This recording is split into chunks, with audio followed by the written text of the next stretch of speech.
ఉమ్మడి ఖమ్మం జిల్లాపై వరుణ ప్రతాపం కొనసాగింది. జల విలయంతో ఖమ్మం జిల్లా కకావికలమైంది. మొత్తం మీద 15 గంటల పాటు ఏకదాటిగా కురిసిన జడివానలో ఖమ్మం జిల్లాలోని గ్రామాలు, నదులు, చెరువులను తలపిస్తున్న పరిస్థితి కనబడతా ఉంది. పల్లెలు, పట్టణాలు చిగురుటాకుల వణికాయి. జల దిగ్బంధంలో నివాసాలు చిక్కుకున్నాయి. బాధితులు వరదల్లో చిక్కుకొని అర్తనాదాలు చేశారు.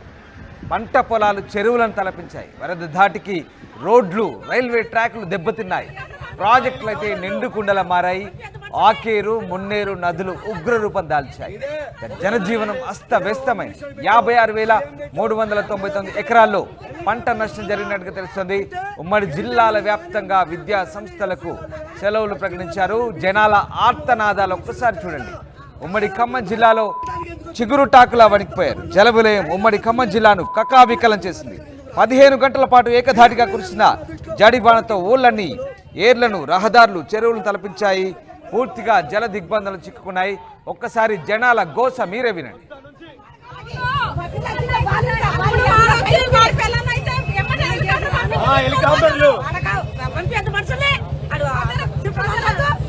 ఇదే ఒకటే మాట అండి, ఇదే హోమ్ మినిస్టర్ బిడ్డ, సీఎం బిడ్డ, ఎమ్మెల్యే బిడ్డ అయితే హెలికాప్టర్ రాదా అంటే గిరిజనులు కానీ, ముస్లింస్ కానీ, ఎస్సీ వాళ్ళు కానీ, ఎస్టీ వాళ్ళు కానీ, బీసీ వాళ్ళు వీళ్ళు ఓటర్ల మనుషులు కాదా? కాదప్పుడు మా ఎందుకు వచ్చారు మీరు? ధైర్యం చెప్తా అనకూడదు, ధైర్యం చెప్తున్నారు. మా దగ్గర ఎందుకు రాలేదు మీరు? మీరు ఎమ్మెల్యేలు కాదు మా దృష్టిలో, పోటీ నా కొడుకులు అని ఖచ్చితంగా చెప్తున్నా.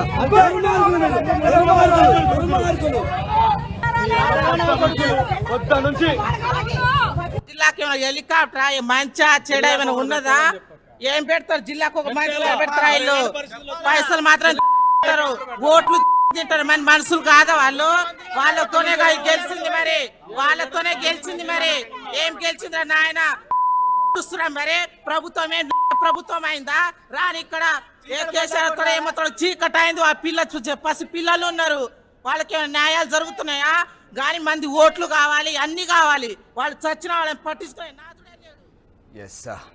ఖమ్మం జిల్లా పల్లెలు, పట్టణాలు చిగురుటాకులా వణికిపోయాయి. జనాల స్పందన చూశారు కదా, జనాల గోస విన్నారు కదా, ఏ రకంగా ఉందో పరిస్థితి. జల దిగ్బంధన చిక్కుకున్న నివాసాలు, అధికారులు సరైన సహాయక పునరావాస చర్యలు చేపట్టకపోవడంతో జనాలు గగ్గోలు పెడుతున్నారు. ఇప్పటిదాకా మీరు ఆ మాటలే విన్నారు.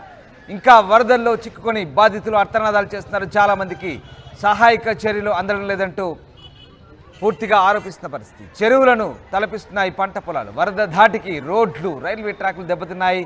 ప్రాజెక్టులు అయితే నిండుకుండలా మారాయి. ఆకేరు, మున్నేరు నదులు ఉగ్రరూపం దాల్చాయి. జనజీవనం అయితే అస్తవ్యస్తమైంది. దాదాపు 56,000 పైచిలుకు ఎకరాల్లో పంట నష్టం జరిగింది. ఉమ్మడి జిల్లా వ్యాప్తంగా విద్యా సంస్థలకు సెలవులు ప్రకటించారు. ఒకసారి వర్షపాతం వివరాలు చూస్తే కాకరవాయ్, ఖమ్మం జిల్లాలోని కాకరవాయ్ రాష్ట్రంలోనే అత్యధికంగా 52.5 సెంటీమీటర్ల వర్షం నమోదైందంటే ఎంతటి వర్షమో అర్థం చేసుకోవచ్చు, ఎంతటి జల విలయమో ఖమ్మం జిల్లాలో మనం అర్థం చేసుకోవచ్చు. ఇక మున్నేరు మరొకసారి ఖమ్మం ముంపు ప్రాంతాలపై కల్లోలం సృష్టించింది. చూస్తుండగానే ముంపు కాలనీలను మున్నేరు వరద చుట్టుముట్టింది. పదుల సంఖ్యలో కాలనీలు, వందలాది ఇల్లు జల దిగ్బంధంలో చిక్కుకున్నాయి. ఎన్నడూ లేనంతగా అటు పాలేరు జలాశ్రయం మహోగ్ర రూపం దాల్చింది. భక్త రామదాసు పంప్ హౌస్ కూడా నీట మునిగింది. నాగార్జునసాగర్ కాల్వకు 2 చోట్ల భారీ గండిపడింది. భారీ వరదలు, వర్షాలకు ఉమ్మడి ఖమ్మం జిల్లాలో 5గురు మృత్యువాత పడ్డట్టుగా తెలుస్తుంది. 2 గల్లంతయ్యారు. మొత్తం మీద ఖమ్మం జిల్లా వణికిపోయింది, అతలాకుతలం చేసింది భారీ వర్షాలు. ఖమ్మం జిల్లా వరదల్లో 110 గ్రామాలు చిక్కుకున్నాయి. కాకరపాయిలో రాష్ట్రంలో అత్యధికంగా 52.5 సెంటీమీటర్ల వర్షపాతం నమోదైంది. ఇది 3 దశాబ్దాల తర్వాత 2 ఏళ్ల కిందట 30 అడుగులకు చేరింది మున్నేరు. ఈసారి ఊహించని రీతిలో 36 అడుగులకు చేరి అత్యంత ప్రమాదకర స్థాయిలో ప్రవహించింది. మహోగ్ర రూపం దాల్చింది. బాధిత కాలనీల ప్రజలు కాదు, అధికార యంత్రాంగానికి కూడా కనీసం ఊహించని రీతిలో గంటల వ్యవధిలోనే వరద పోటెత్తడంతో సహాయక చర్యలు కూడా ఇబ్బందికర పరిస్థితి. సహాయక చర్యలు దక్కక చాలామంది అధికారులపై ఆరోపణలు చేస్తున్న పరిస్థితి ఇప్పటిదాకా మీరు విన్నారు. ఒక్కసారిగా అత్యంత వేగంగా వరద ప్రవాహం పోటెత్తడంతో మున్నేరు ఉగ్రరూపం దాల్చింది. ముంపు ప్రాంతాలైన రామన్నపేట, దానవాయిగూడెం కాలనీ, గణేష్ నగర్, మేకల నారాయణ నగర్, ఎఫ్సిఐ గోదాం ప్రాంతం, Sarathi Nagar, Padmavathi Nagar, Venkateswara Nagar, Bokkalagadda, Moti Nagar, pumping well road, Burada Raghavapuram, ధన్సలాపురం కాలనీలు పూర్తిగా ముంపుకు గురయ్యాయి. ఇక వందల సంఖ్యలో ఇళ్లను వరద చుట్టుముట్టింది. భారీ వర్షంతో పాటు కాలువలు నాలాల ఆక్రమణలతో నగరంలోని పలు కాలనీలను వరద ముంచెత్తింది. శ్రీనగర్ కాలనీ, చెరువు బజార్, చైతన్య బజార్, కవిరాజ్ నగర్, ప్రశాంతి నగర్, టేకులపల్లి, రోటరీ నగర్, ఖానాపురం కాలనీలు జలదిగ్బంధనలు చిక్కున్నాయి. ప్రకాష్ నగర్ వంతెనపై దాదాపు 9 మంది ఖమ్మం వాసులు చిక్కుకున్న సంగతి తెలిసిందే. ఇందాక మీరు చూశారు ఆ వార్త. దాదాపు వాళ్ళంతా కూడా సేఫ్గా బయటకు వచ్చారు. వెంకటగిరి ప్రాంతం నుంచి జేసీబీ రావడంతో వాళ్ళంతా కూడా బయటపడ్డారు. రాత్రి 10 గంటల తర్వాత సురక్షితంగా బయటకు వచ్చారు. ఇక అటు మధిర నియోజకవర్గంలో కూడా వరద ప్రభావిత ప్రాంతాల్లో ఉప ముఖ్యమంత్రి భట్టి పర్యటించారు. బాధితుల్ని పరామర్శించి భరోసా కల్పించారు. పాలేరు, ఖమ్మం నియోజకవర్గాల్లో వరద ప్రభావిత ప్రాంతాల్లో మంత్రి పొంగులేటి పర్యటించి ధైర్యం చెప్పే ప్రయత్నం చేశారు. బాధితులకు అండగా ఉంటామన్నారు. మున్నేరు వరద ఉధృతితో పాటు భారీ వర్షాలతో పాలేరు నియోజకవర్గం అయితే ఉక్కిరి బిక్కిరైంది. పాలేరు జలాశయానికి గతంలో ఎన్నడూ లేనంతగా 1,60,000 క్యూసెక్ల వరద నీరు చేరింది. దీంతో వరద పెరగడంతో గ్రామాలు జలదిగ్బంధంలో చిక్కున్న పరిస్థితి. ఖమ్మం జిల్లా కూసుమంచి మండలంలోని నాగార్జున సాగర్ ప్రధాన ఎడమ కాల్వ తెగింది.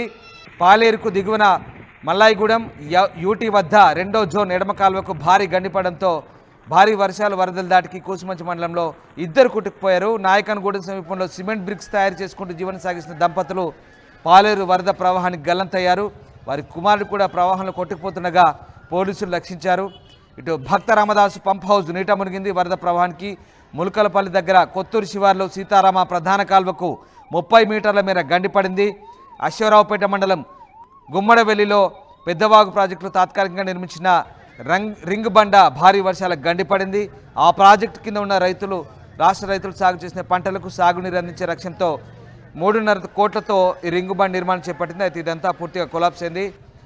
దాదాపు భారీ వరదకు గండ్లు పడ్డ పరిస్థితి. ఒక్కసారి మీరు చూడొచ్చు ఖమ్మం దృశ్యాలు. ఖమ్మం పట్టణంలో అయితే ఇక పూర్తిగా కాలనీలు ఏ రకంగా జల దిగ్బంధంలో చిక్కుకున్నాయో మనకు అర్థమవుతుంది.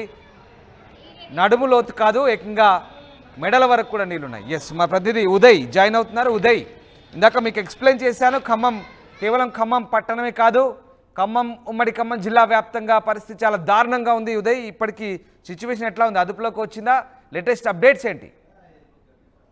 రామదాస్, ఉమ్మడి ఖమ్మం జిల్లా వ్యాప్తంగా కుండపోత వానలు అయితే నమోదయ్యాయి. ప్రధానంగా ఖమ్మం నగరంతో పాటు మధిర నియోజకవర్గం, అదేవిధంగా భద్రాద్రి కొత్తగూడెంలోని మనుగూరు పట్టణం తీవ్రమైనటువంటి నష్టాన్ని అయితే మిగిల్చిందని చెప్పుకోవచ్చు. అటు ప్రధానంగా ఖమ్మం నగరంలోని మున్నేరు పూర్తిగా ఖమ్మం నగరాన్ని ముంచెత్తింది. దీంతో లోతట్టు ప్రాంతాలు కూడా పూర్తి స్థాయిలో జలమయమైపై ప్రస్తుతం మున్నేరు వద్ద వరద ఉధృతి క్రమంగా తగ్గుతుండటంతో ప్రస్తుతం పునరావాస కేంద్రాల నుంచి ఒక్కొక్కరుగా ఇళ్లకి చేరుకుంటున్నారు ప్రజానికం అంతా కూడా. ప్రస్తుతం నేను ఖమ్మం నగరంలోని ఒక్కలగడ్డ వద్ద ఉన్నాను. ప్రస్తుతం సిచ్యువేషన్ ఇది. పూర్తి స్థాయిలో ఇళ్లన్నీ కూడా నీట మునిగిపోయాయి. ఇంట్లో నిత్యావసర సరుకులు కావచ్చు, తినడానికి తిండి కూడా లేనివంటి పరిస్థితి, కట్టుకోవడానికి బట్ట కూడా లేనటువంటి పూర్తిగా బురదమైనటువంటి సిచ్యువేషన్ కనిపిస్తుంది. అన్ని ఇంట్లో ఉన్నటువంటి ప్రతి ఒక్క వస్తువు బురదలోనే మునిగిపోయినటువంటి సిచ్యువేషన్ కనిపిస్తుంది. ప్రస్తుతం పునరావాస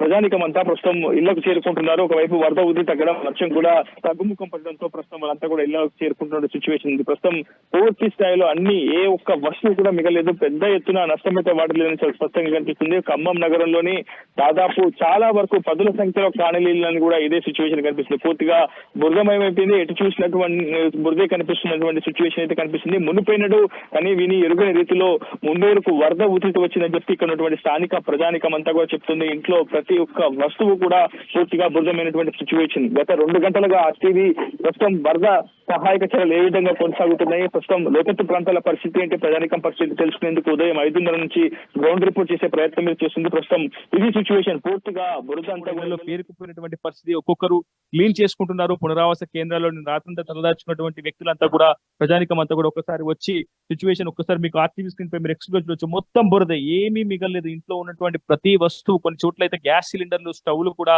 వరద ఉధృతితో కొట్టుకునేటువంటి పరిస్థితి ఉంది. పూర్తిగా బియ్యం అంతా కూడా వరద నీటిలోనే నానిపోయినటువంటి పరిస్థితి. చాలా గంభీర గోచరంగా పరిస్థితి ఉంది. ఇప్పటి వరకు ఏ ఒక్క అధికారి కానీ, ఏ ఒక్క ప్రజాప్రతినిధి కానీ, స్థానిక కార్పొరేటర్ కానీ వాళ్ళకి భరోసా కల్పించే ప్రయత్నం చేయలేదు. ఒకవైపు వాళ్ళకి తాగునీటి వసతి కూడా కల్పించలేదు, మరోవైపు ట్యాంకుల ద్వారా ఇల్లు క్లీన్ చేసుకునేందుకు తమకు నీటి లభ్యత అవసరం పడుతుందని చెప్పి కూడా ప్రజానికం చెప్తున్నప్పటికీ ఇప్పటి వరకు ఎటువంటి స్పందన లేదు. అమ్మా, నిన్న సరిగా ఏ సమయంలో ఇంట్లోకి వరద నీళ్ళు వచ్చింది? ఇంట్లోకి ఏ సమయంలో నీళ్ళు వచ్చినాయి ఈ స్థాయి? నిన్న పొద్దుటి నుంచి 8 గంటల నుంచి వచ్చినాయి. నైట్ 1 వరకు కూడా ఇట్నే ఉంటుంది. ఇంతవరకు కూడా ఇవన్నీ ఇట్నే ఉన్నాయి. ఏం తీసేటట్టు లేదు. మొత్తం నీళ్లు లేవు, కరెంట్ లేదు, ఏం లేదు, ఫోన్కి ఛార్జింగ్ లేదు, టీవీ బయలుపోయింది. ఇల్లు మొత్తం నిండింది, బియ్యం బత్తాలు నిండినాయి, ఇన్వర్టర్ ఖరాబ్ అయిపోయింది, ఫ్రిడ్జ్, డెకోర్ మంచం అన్నీ ఖరాబ్ అయిపోయినాయి. బియ్యం అంటే అధికారుల నుంచి ముందస్తు హెచ్చరికలు ఏమైనా జారీ చేశారా? మీరు ఇళ్ళని వదిలి వెళ్ళండి, ఈ స్థాయిలో వరద ఉధృతి ఉంటుంది, ఏమైనా ఉంటే సామాన్లు కొంచెం సేవ్ చేసుకోండి, వాటిని సురక్షిత ప్రాంతాలకు చేర్చుకోండి అని చెప్పారా? ఇలాంటివి ఏం చెప్పలేదు ఎవరు కూడా. నీళ్ళు వస్తున్నాయి ఏమంటే నిన్న 8 గంటల నుంచి స్టార్ట్ అయిపోయింది, ఆటోమేటిక్గా 11 గంటలకు మొత్తం ఫుల్ అయిపోయింది. మీరు విన్నారుగా, దాదాపు మున్నేరు వద్ద 36 అడుగుల మేర వరద ఉధృతి పెరిగింది. 2022లో 30 అడుగుల మేర జరిగింది. అప్పుడే పూర్తి స్థాయి ఇళ్లలోకి నీరు వచ్చింది. కానీ 36 అడుగుల మేర వరద ఉధృతి పెరగడంతో ఒక్కసారిగా ఇళ్లలోకి నీరు వచ్చి చెరిపిన ఇళ్లని నీటి మునిగి ప్రస్తుతం నేను చూపించినటువంటి రహదారి పైన ఎన్డీఆర్ఎఫ్ బృందాలు నిన్నంతా కూడా గాలింపు చర్యలు చేపట్టడం కావచ్చు, ఈ వరద సహాయక చర్యలు చేయడం అయితే జరిగింది. ప్రస్తుతం ఇది సిచ్యువేషన్.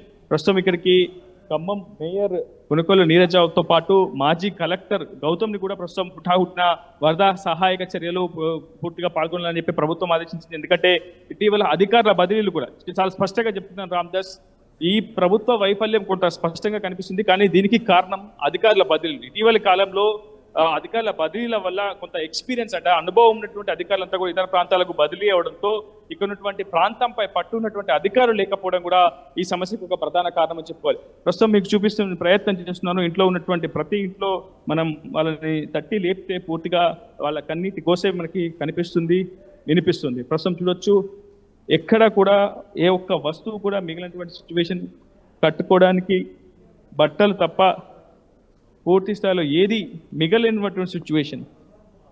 బియ్యం, దుస్తులు, వస్తువులు ఏదైనా లేదు అసలు. కట్టుబట్టలతో బయటకు వెళ్ళిపోయినాం మేము.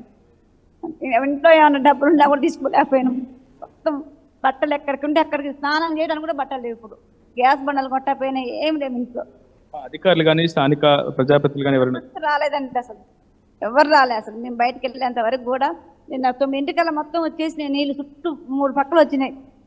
అన్నం కూడా సరిగ్గా తినకుండా వెళ్ళిపోయినాం మేము. అసలు ఏమి లేదు మాకు ఆధారం అసలు. ఆయన కిరాయిలే కానీ మేము చేదుకునే ఫ్రిడ్జ్లు, వాషింగ్ మిషన్ అన్నీ కింద పెట్టి చాలా పెద్ద మొత్తంలో నష్టమైతే వాటిల్లింది. ఏ ఇంటిని చూసినా ఇదే సిచ్యువేషన్ అయితే కనిపిస్తుంది. మనం ప్రతి ఒక్క ఇంటికి వెళ్ళి వాళ్ళ బాధను ప్రభుత్వం తీసుకెళ్లే ప్రయత్నం అయితే చేస్తున్నాం. మనం ప్రస్తుతం చూస్తున్నాం కదా, ఈ ఇంట్లో పూర్తిగా అన్ని బట్టలు, దుస్తువులు, బెడ్స్, కూలర్లు, అటు ఏసీలు, మరోవైపు ఫ్యాన్స్, ఇలా ప్రతి ఒక్కటి కూడా నీట మునిగినటువంటి పరిస్థితి కనిపిస్తుంది. ప్రస్తుతం నేను ఒక ఇంట్లోకి కూడా వెళ్ళే ప్రయత్నం చేస్తున్న వాళ్ళు అంతా కూడా ఇంటిని క్లీన్ చేస్తున్నారు.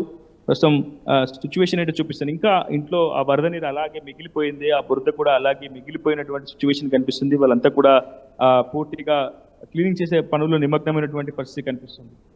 చూడొచ్చు మనం ప్రస్తుతం ఆ బెడ్స్ అన్ని కూడా తడిచిపోయాయి. మీకు ప్రతి చూపించే ప్రయత్నం అయితే నేను చేస్తున్నాను. అన్న, ఎన్ని గంటలకు వచ్చినాయి నీళ్ళు అసలు?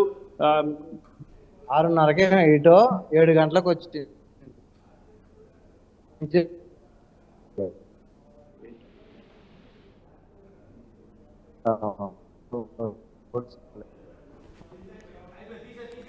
రైట్, ఏం జరుగుతోంది? ఖమ్మం జిల్లా వ్యాప్తంగా కూడా మున్నేరు ఒక్కసారి పిడుగులా పడింది, ఖమ్మం పట్టణాన్ని చుట్టుముట్టింది.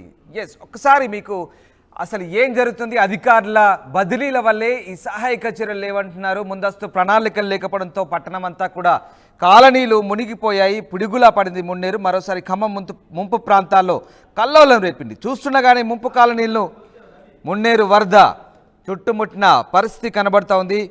ముఖ్యంగా అన్ని కాలనీలన్నీ కూడా పూర్తిగా జల దిగ్బంధనలు చిక్కున్నాయి. ప్రస్తుతానికి అధికారులు సహాయక చర్యల్లో కొనసాగించాలంటూ విజ్ఞప్తులు చేస్తున్నారు ప్రజలు. అయినప్పటికీ కూడా ఇంకా పూర్తి స్థాయిలో